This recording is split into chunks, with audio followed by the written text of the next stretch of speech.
Friends, आज एक new module को स्टार्ट करते हैं रिलेटेड टू बिल्डिंग कंस्ट्रक्शन, जिसमें एक आरसीसी कॉलम से रिलेटेड हर टेक्निकल एस्पेक्ट्स को डिस्कस करेंगे, जिसके बारे में एक सिविल इंजीनियर को पता होना चाहिए। आरसीसी कॉलम से रिलेटेड टेक्निकल कंटेंट्स को, जिसमें कट लेंथ ऑफ स्टील से लेकर quantity survey and billing aspects को भी समझेंगे इन 9 to 10 वीडियोज़।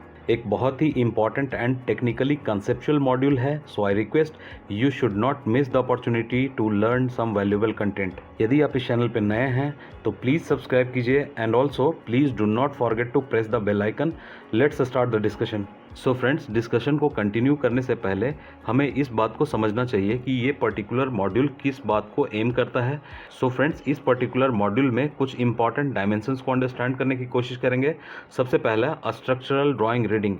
कहने का मतलब, जब एक आरसीसी कॉलम राफ्ट से स्टार्ट होती है और टेरेस लेवल तक कंटिन्यू होता है, तो starting from raft to terrace level तक किस तरह से स्ट्रक्चरल ड्राइंग को ईजीएस्ट पॉसिबल वे में रीड करना है, उससे इम्पॉर्टेंट इन्फॉर्मेशन को एक्सट्रैक्ट करना है। फ्रेंड्स, फर्स्ट पॉइंट को रेफर करते हुए इस बात को समझिए, यदि एक स्ट्रक्चरल मेंबर की बीबीएस को मुझे प्रिपेयर करना है, then we must be very much good in reading structural working drawing. Third, quantity estimation means raft से आरसीसी कॉलम स्टार्ट होकर टेरेस लेवल तक जाती है, then we need to calculate some quantities such as shuttering की quantity calculate करनी पड़ेगी, steel reinforcement की quantity calculate करनी पड़ेगी, आपको कंक्रीट की क्वांटिटी कैलकुलेट करनी पड़ेगी। मोस्ट इंपॉर्टेंटली, स्ट्रक्चर को अंडरस्टैंड करेंगे with respect to inter dimensional approach. Friends, in dimensions को कवर करेंगे एक बिल्डिंग की वर्किंग ड्राइंग्स को रेफर करके। So let's start. Friends, building की इस कॉलम लेआउट को देखिए। बिल्डिंग की इस फ्लोर प्लान में टोटल 77 नंबर्स ऑफ कॉलम है फ्रेंड,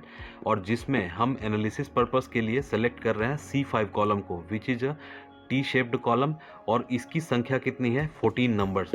तो आगे के डिस्कशन में जो भी हम एनालिसिस करेंगे 14 नंबर्स ऑफ कॉलम के करस्पॉन्डिंग करेंगे। फ्रेंड्स, सेम बिल्डिंग का ये कॉलम शेड्यूल है। एनालिसिस पर्पस के लिए जिस कॉलम को हम ले रहे हैं वो C5 कॉलम है, जिसको कि मैंने यहाँ पे मार्क किया हुआ है।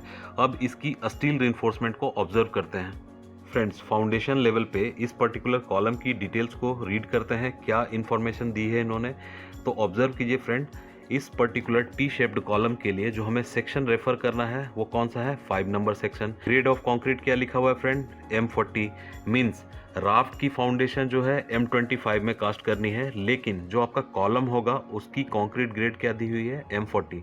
मेन स्टील रिइंफोर्समेंट की डिटेल इन्होंने क्या मेंशन किया? 16-25-5 मतलब 16 सरिया हैं 25 डाया के। लैटरल टाइज के लिए क्या डिटेल दी है इन्होंने? 8-230। इसका मतलब 8 डाया की स्टील यूज करनी है स्टीरप्स और टाइज को बनाने के लिए, और 230 mm की स्पेसिंग प्रोवाइड करनी है इन जनरल। लेकिन आप समझेंगे कि जोन ए जो होता है नॉन लैप जोन, वहाँ पे इसकी स्पेसिंग कम होगी। फ्रेंड्स, ये पर्टिकुलर कॉलम जब ग्राउंड फ्लोर पे पहुँच रहा है तो यहाँ पे ग्रेड ऑफ कंक्रीट चेंज नहीं हो रही है, यहाँ पे सरिये की डिटेल चेंज हो रही है। नंबर्स 16 ही है, लेकिन अब क्या हो गया? 6 सरिया 25 का है, 10 सरिया 20 डाया का है, एंड स्टीरअप की detail same. Now ground floor से फर्स्ट फ्लोर आप जाएंगे तो अगेन यहाँ पे चेंज देखने के लिए आपको मिलेगा।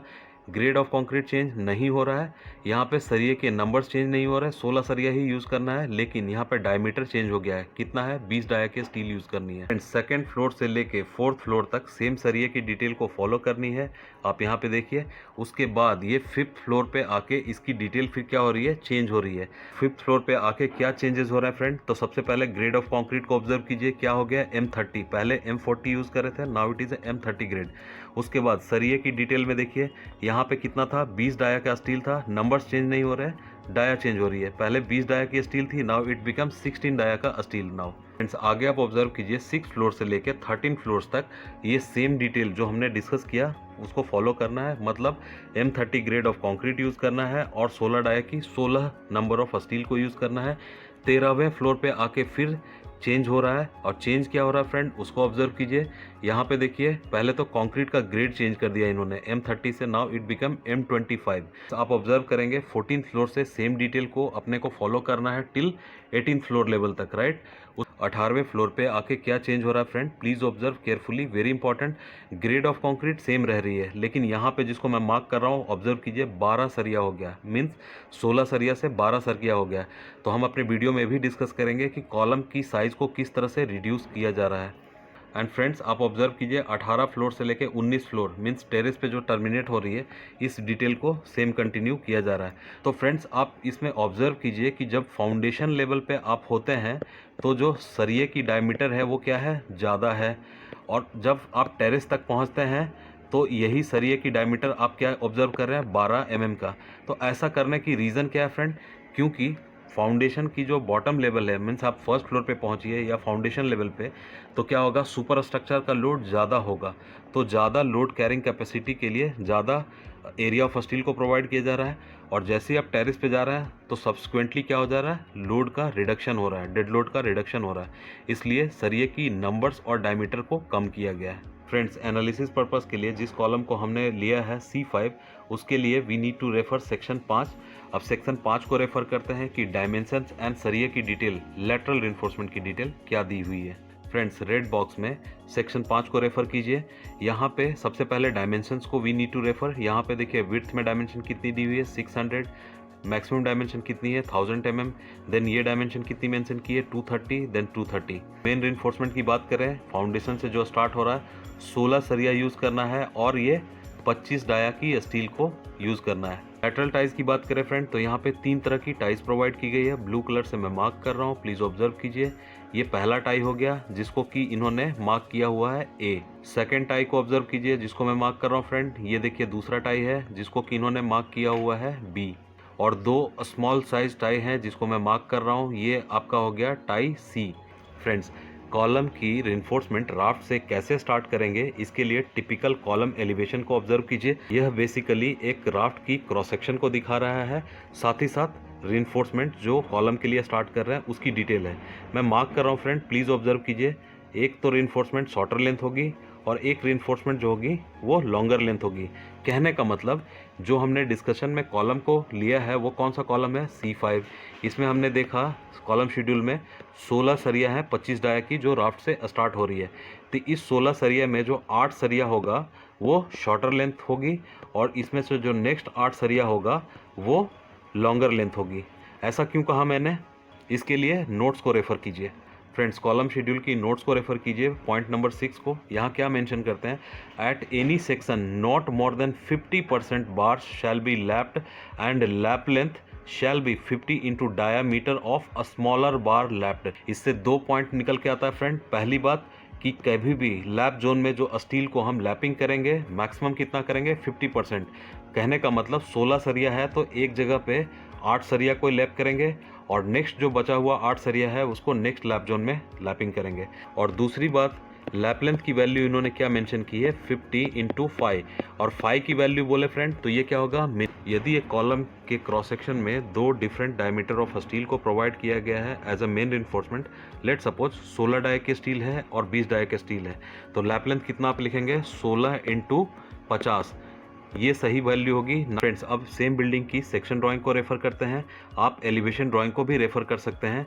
यहाँ पे एलिवेशन और सेक्शन ड्राइंग को रेफर करने का पर्पस क्या है, we are trying to find out some important levels in the building. Friends previous videos में भी मैंने इस बात को डिस्कस किया है, let me reiterate myself कि आर्किटेक्चरल ड्राइंग में जो भी लेवल्स मार्क किए होते हैं वो क्या होता है, फिनिश लेवल।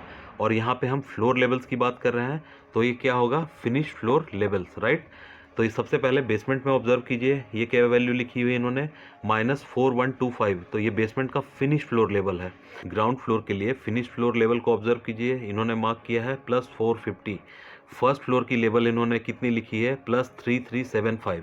इसी तरह से अलग अलग फ्लोर्स के लेवल इन्होंने मार्क किया हुआ है। एक और इन्फॉर्मेशन को अंडरस्टैंड कीजिए, यहाँ पे वैल्यू कितनी लिखी है, 2750 mm, और ये बेडरूम में, मतलब कि जो सीलिंग है, फिनिश सीलिंग है पेंट करने के बाद, और साथ ही साथ जो आपका फ्लोर लेवल है स्टोन वर्क करने के बाद, जो मतलब ये क्या हो जाएगा, फिनिश फ्लोर लेवल, तो ये हाइट डिफरेंस कितनी है, 2750 mm।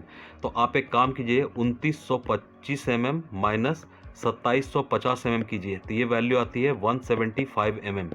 और फिनिशिंग के लिए, फ्लोरिंग के लिए हम कितनी मार्जिन लेते हैं, 50 mm, तो इसको आप माइनस कीजिए तो ये वैल्यू आती है 125 mm। कहने का मतलब जो आप स्ट्रक्चर की स्लैब को कास्ट कर रहे हैं, आरसीसी स्लैब, उसकी थिकनेस यहाँ पे कितनी दी हुई है, 125 mm। राइट। आप स्ट्रक्चरल ड्राइंग में भी इस चीज़ को आप देखेंगे, आप आर्किटेक्चरल ड्राइंग से भी यहाँ पे इस इंफॉर्मेशन को एक्सट्रैक्ट कर सकते हैं। आप देखिए, ऑब्जर्व कीजिए, हर जगह ये वैल्यू सेम मेंशन की हुई है। तो आप एक चीज़ समझ रहे हैं कि जितनी भी फ्लोर की मुझे कास्टिंग करनी है, स्लैब की कास्टिंग करनी है, उसकी थिकनेस कितनी लेनी है, 125 mm। और ये देखिए टेरेस लेवल पे भी आप आ जाइए तो यहाँ पे भी इन्होंने 2750 mm ही मार्क किया हुआ है, मतलब जो आपकी स्लैब की थिकनेस कितनी हो जाएगी, 125 mm। सो फ्रेंड्स, डिस्कशन में जिस कॉलम को हमने कंसिडर किया है C5, उससे रिलेटेड इंफॉर्मेशंस को we try to read in different working drawings. उसी इंफॉर्मेशन को यहाँ पे मैंने लिस्ट आउट की है समरी के तौर पे। प्लीज़ ऑब्जर्व कीजिए, ये पर्टिकुलर टेबल क्या शो कर रहा है फ्रेंड, जो स्टील रिइंफोर्समेंट डिटेल कॉलम की चेंज हो रही है किस किस पर्टिकुलर फ्लोर पे। बेसमेंट पे 16 सरिया थे 25 डाया के, और ग्रेड ऑफ कंक्रीट M40 था। ग्राउंड फ्लोर पे आके ये सरिया की डिटेल क्या चेंज हो गई, 625 का सरिया हो गया और 10 जो है 20 डाया का सरिया हो गया। ग्रेड ऑफ कंक्रीट सेम रहा। फर्स्ट फ्लोर पे आके अगेन सरिया की डिटेल चेंज हो रही है, नंबर सेम रहेगा, सरिया का डिटेल क्या हो गया, 20 डाया, और ग्रेड ऑफ कंक्रीट सेम है। फिफ्थ फ्लोर, मतलब फर्स्ट फ्लोर से लेके फिफ्थ फ्लोर तक सरिये की डिटेल क्या चेंज हो गई, 20 डाया से अगेन ये क्या हो गया, 16 डाया के स्टील, और ग्रेड ऑफ कंक्रीट भी रिड्यूस हो गया, M30 हो गया नाउ। 5 फ्लोर से लेके 13 फ्लोर के बीच में हम देखें तो सरिये की सेम डिटेल को फॉलो करना है जैसा कि हमने कॉलम शेड्यूल में ऑब्जर्व किया, लेकिन यहाँ पे ग्रेड ऑफ कंक्रीट क्या हो रही है, चेंज हो रही है, राइट, M25। फ्रेंड्स, यहाँ पे 13 फ्लोर से लेके 18 फ्लोर तक हमने ऑब्जर्व किया था, सॉरी यहाँ पे गलती हो गई लिखने में। तो ये 13 फ्लोर से 18 फ्लोर तक हम लोग को 16 डाई की स्टील यूज़ करनी है और 16 सरिया को यूज़ करना है, ये 18 फ्लोर तक।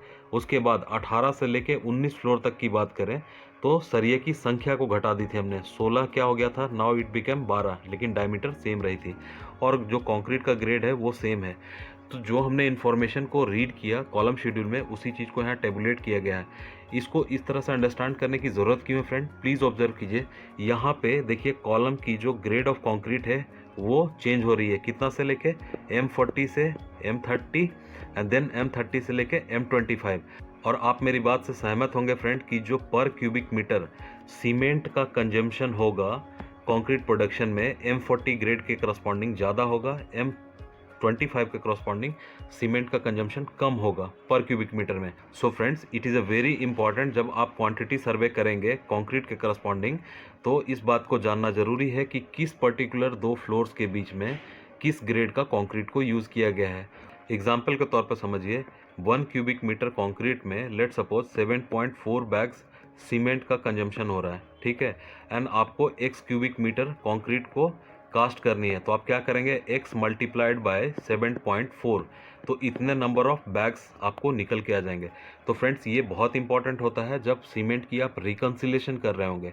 तो जैसा कि मैंने वीडियो की शुरुआत में बोला था कि कॉलम से रिलेटेड अदर डायमेंशंस को भी हम इंटरलिंक करेंगे, समझेंगे। इसके करस्पॉन्डिंग ये पता चलेगा कि एक पर्टिकुलर मंथ में जो हमने कंक्रीट की कास्टिंग की है तो कितना सीमेंट बैग्स मेरा कंजम्पशन हुआ है। तो साइड पे किसी तरह से सीमेंट बैग ख़राब तो नहीं हुआ है, सीमेंट की किसी तरह से साइड पे चोरी तो नहीं हुई है। तो ये कैसे पता चलता है, रिकन्सिलेशन की जाती है। कॉलम 3rd नंबर है जिसमें हमने ग्रेड को लिस्ट आउट किया है कंक्रीट की, इससे हमें रिकन्सिलेशन में हेल्प मिलता है क्वांटिटी सर्वे के साथ साथ जब आप बिल को प्रिपेयर करते हैं। फ्रेंड्स, आज के वीडियो में डिस्कशन को यहीं कंक्लूड करते हैं। आने वाले सब्सिक्वेंट वीडियोज़ में वी विल डिस्कस फर्दर। उम्मीद करता हूँ ये वीडियो आपको पसंद आई होगी, तो लाइक कीजिए and share with your friends. यदि आप इस चैनल पे नए हैं तो प्लीज़ सब्सक्राइब कीजिए, and friends please do not forget to press the bell icon so that you get notification of all valuable contents of Vimuti Center of Excellence. Thank you so much. Jai Hind.